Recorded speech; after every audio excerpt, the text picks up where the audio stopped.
وَلَقَدْ يَسَّرْنَا الْقُرْآنَ لِلذِّكْرِ فَهَلْ مِن مُّدَّكِرٍ نحمدہ ونصلی علی رسولہ الکریم اما بعد اعوذ باللہ من الشیطان الرجیم بسم اللہ الرحمن الرحیم ان المبذرین کانوا اخوان الشیاطین وکان الشیطان لربہ کفورا۔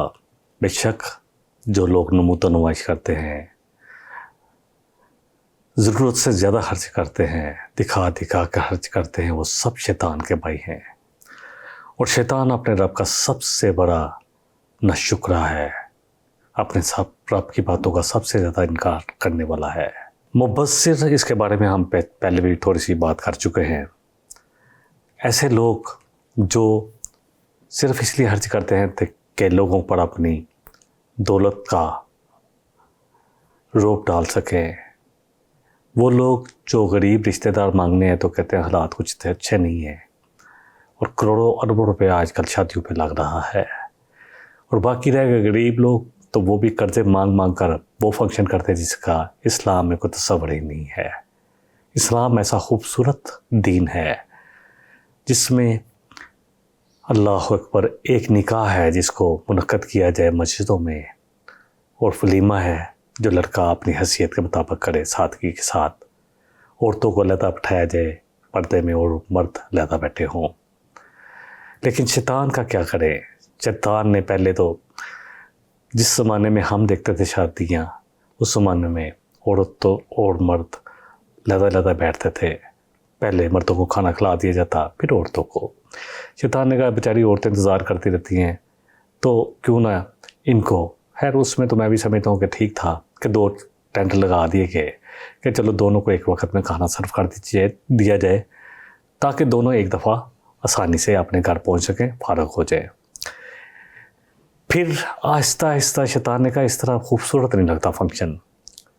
پھر سیگریگیشن کو ختم کیا گیا، عورتوں اور مردوں کو ایک طرف مرد، ایک طرف عورتیں بیٹھی ہوئی ہیں۔ اور پھر میوزک اتنا عام ہوا کہ ڈی جے آ گیا، بڑے بڑے میوزک کے سپیکر، اور بڑے بڑے اونچی آواز میں کان پڑی آواز بھی نہ پڑے، ایسے میوزک چلنا شروع ہوا۔